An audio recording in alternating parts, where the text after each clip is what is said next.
আমরা কিন্তু লাইফে অনেকেই বাঁশ খেয়েছি, সে বাঁশ আমরা দেখতে পাইনি, এ বাঁশ দেখা যায়। আর এ বাঁশ খাওয়া না গেলেও টেস্ট সম্বন্ধে কিন্তু জানা যায়। হালকা কুক করা বিরিয়ানি, কাঁচা মাংসের ম্যারিনেশন একসাথে দলাই মালাই করে তারপরে কিন্তু বাঁশের ভেতরে চালান দেওয়া হলো।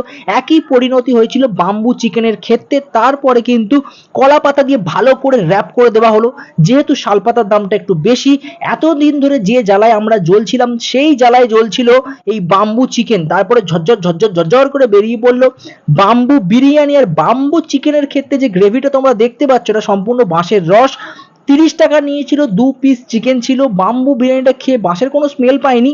ওভারঅল ডিসেন্ট কোয়ালিটির বলা যেতে পারে। 4 পিস বাম্বু চিকেন নিয়েছিল মাত্র 30 টাকা। ধনেপাতা চাটনি উইথ স্যালাড, সাইজ কিন্তু যথেষ্ট বড় ছিল। আর হালকা হালকা কিন্তু বাঁশের পোড়া গন্ধ আসছিল। এক কথায় যাকে বলা যায় লাজবাব। শ্যামনগর, নতুন গ্রাম, মুন্সিপাড়া অ্যাড্রেস।